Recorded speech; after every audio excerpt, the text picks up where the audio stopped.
নমস্কাৰ স্বাগতম জনাইছো হেলথ ইজ ৱেল চেনেলটোৰ এটা নতুন ভিডিঅ'লৈ আজি আপোনালোকৰ মাজলৈ মই এটা গুৰুত্বপূৰ্ণ বিষয়বস্তু লৈ আহিছো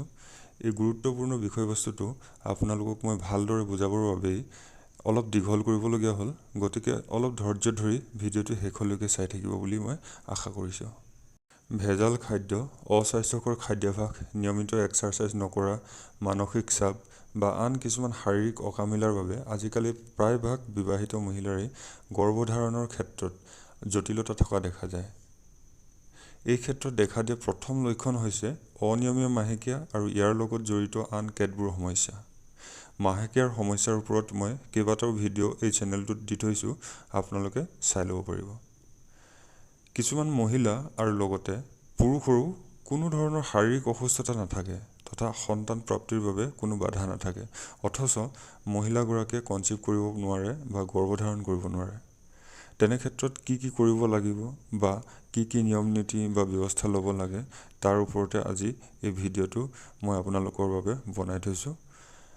ভিডিঅ'টোত সহজে আৰু কম দিনৰ ভিতৰত গৰ্ভধাৰণ কৰিবৰ বাবে সহায় হোৱাকে তিনিটা টিপছ দিছো সেইকেইটা ফলো কৰিলে আপোনালোকে ভাল ৰিজাল্ট পাব গতিকে আশা কৰো এই ভিডিঅ'টো আপোনালোকে আদৰি ল'ব আৰু শেষলৈকে চাই লাইক কমেন্ট শেয়াৰ আৰু সাবস্ক্ৰাইব কৰি দিব আপোনালোকে যদি ফ্যামিলি প্ল্যানিং কৰিছে কিন্তু প্ৰতিবাৰে নিৰাশ হৈছে নেগেটিভ ৰিজাল্ট আহিছে তেনেহলে এই ক্ষেত্ৰত মূল মন্ত্ৰটো হৈছে যে আপোনালোকে বা মহিলাগৰাকীয়ে নিজৰ ফাৰ্টাইল পিৰিয়ডটোৰ বিষয়ে জানিবই লাগিব ফাৰ্টাইল পিৰিয়ডটো কি হয় মই বুজাই দিছো গুৰুত্ব দি শুনি ল'ব ইয়াক বুজিবলৈ আপুনি নিজৰ পিৰিয়ড বা মাহেকীয়াৰ প্যাটাৰ্নটো জানিব লাগিব ধৰক আপোনাৰ মেন্স হৈছে আগষ্টৰ 5 তাৰিখে আৰু নেক্সট মেন্স হ'ব সেপ্টেম্বৰৰ 4 তাৰিখে তেন্তে আপোনাৰ পিৰিয়ড প্যাটাৰ্ন হ'ব 30 দিনৰ যদি আগষ্টৰ 5 তাৰিখে আপুনি মেন্স হৈছে আৰু 2 সেপ্টেম্বৰত আপোনালোকে মেন্স হ'ব তেতিয়া আপোনাৰ প্যাটাৰ্নটো হ'ব 28 দিনৰ যদি নেক্সট আপুনি 6 বা 7 তাৰিখে সেপ্টেম্বৰৰ 6 বা 7 তাৰিখত মেন্স হ'ব তেন্তে আপোনাৰ প্যাটাৰ্নটো হৈছে 32 দিনৰ এই ক্ষেত্ৰত 28 বা 30 বা 32 দিনৰ প্যাটাৰ্নৰ প্ৰতিগৰাকী মহিলাৰ ফাৰ্টাইল পিৰিয়ড বেলেগ হ'ব 28 দিনৰ প্যাটাৰ্নৰ মহিলাগৰাকীৰ ওভুলেশন হ'ব মেন্স হোৱা প্ৰথম দিনৰ পৰা 14 নম্বৰ দিনত 30 দিনৰ প্যাটাৰ্নৰ মহিলাগৰাকীৰ ওভুলেশন হ'ব মেন্স হোৱা প্ৰথম দিনৰ পৰা 16 নম্বৰ দিনত আৰু 32 দিনৰ প্যাটাৰ্নৰ মহিলাগৰাকীৰ ওভুলেশন হ'ব 18 নম্বৰ দিনত মানে চলিত মাহেকীয়াৰ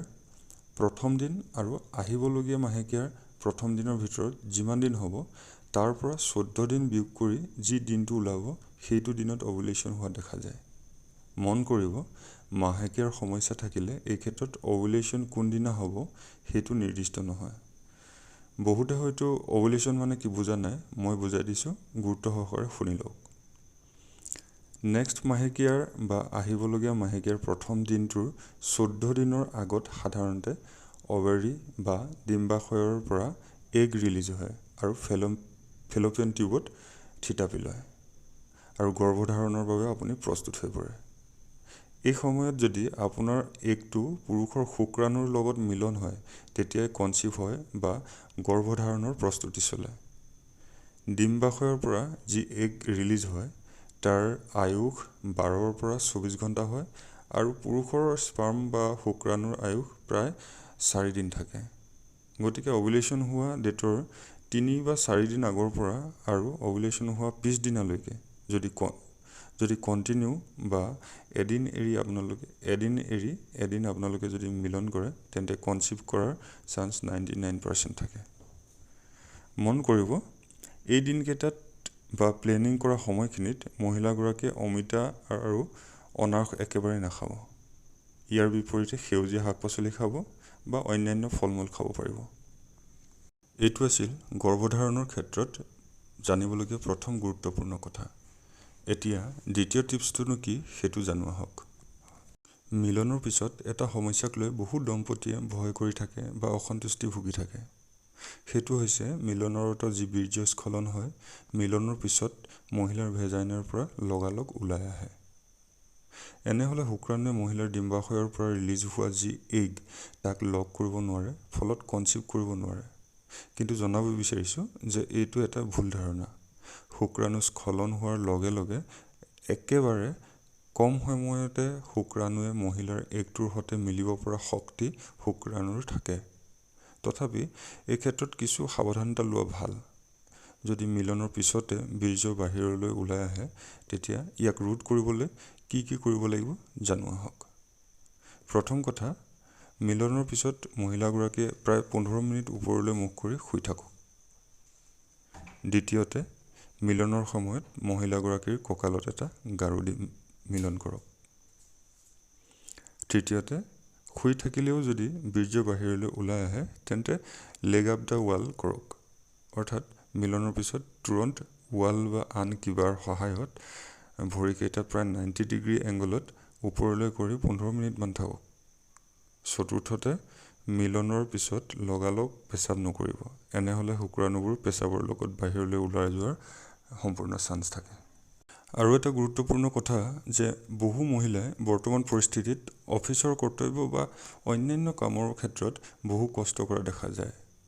বহুতে মানসিক চাপ বা ষ্ট্ৰেছ আদিত ভুগিব লগা হয়। মানসিক আৰু আৱেগিকভাৱে তেওঁলোক দুৰ্বল হৈ থাকে। আনহাতে কিছু ক্ষেত্ৰত মহিলাই শৰীৰ চৰ্চাৰ নামত জিম আদিত হেভি এক্সাৰচাইজ কৰে, ৰানিং, ৱেইট লিফটিং আদি হেভি এক্সাৰচাইজ কৰি থাকে আৰু সমান্তৰালভাৱে আকৌ তেওঁলোকে কি কৰে, ফেমিলি প্লেনিঙো কৰি থাকে। কিন্তু এনে ক্ষেত্ৰত তেওঁলোক বিফল হোৱা দেখা যায়। তেওঁলোকে এটলিষ্ট প্লেনিঙৰ সময়ত বা তেওঁলোকে যি মিলন কৰে বা তেওঁলোকে যি আশা আছে ফেমিলি প্লেনিঙৰ, সেই সময়খিনিত তেওঁলোকে অফিচৰ কৰ্তব্যৰ ক্ষেত্ৰত যি মানসিক চাপ হয় বা অন্যান্য ক্ষেত্ৰত যি মানসিক চাপ হয়, সেইখিনি মানসিক চাপ কমাবলৈ চেষ্টা কৰক আৰু হেভি এক্সাৰচাইজ কৰাৰ পৰা দূৰত থাকক। ইয়াৰ বিপৰীতে আপোনালোকে যি ঘৰুৱা কিছুমান কাম বন থাকে, সেইখিনি ভালদৰে কৰি যাওক আৰু ডেইলি প্ৰায় 30 মিনিটমানকৈ খোজ কঢ়া অভ্যাস কৰক। শেষত এটা কথা ক'ব বিচাৰিছোঁ যে যিসকলৰ মাহেকীয়া অনিয়মীয়া আৰু নিজৰ ফাৰ্টাইল পিৰিয়ড বা অভুলেশ্যন ডেট নিৰ্দিষ্ট সময়ত নহয়, তেনে ক্ষেত্ৰত নেক্সট মাহেকীয়া হোৱা ডেটলৈকে আপোনালোকে এদিন এৰি এদিন মিলন কৰি থাকক, যাতে পুৰুষৰ শুক্ৰাণু আৰু মহিলাৰ এগটো সংস্পৰ্শলৈ আহে। কাৰণ অনিয়মীয়া মাহেকীয়াৰ সমস্যা থকা মহিলাৰ অভুলেশ্যন সময়মতে নহয়। যদি এনেদৰে আপোনালোকে দীৰ্ঘদিন চেষ্টা কৰি থকাৰ পিছতো পজিটিভ ৰিজাল্ট নাপায়, তেন্তে ইয়াৰ কাৰণ এইটো হ'ব পাৰে যে আপোনাৰ অভুলেশ্যন নহয়েই। এনে ক্ষেত্ৰত আপোনালোকে ডাক্তৰৰ পৰামৰ্শ লোৱাটো অতি দৰকাৰ। ভিডিঅ'টো এইখিনিতে সামৰিছোঁ। কিবা খোকোজা থাকিলে কমেণ্ট বক্সত জনাই দিব। ভিডিঅ'টো শেষলৈকে চোৱাৰ বাবে আপোনালোকক বহুত ধন্যবাদ জ্ঞাপন কৰিছোঁ। যদি ভিডিঅ'টো চাই ভাল পালে তেন্তে লাইক কৰি দিব, কমেণ্ট কৰি দিব আৰু শ্বেয়াৰ কৰি দিব। লগতে ছাবস্ক্ৰাইব কৰি বেল আইকনটো দবাই দিব। ষ্টে হেল্ডি, জয় আই অসম।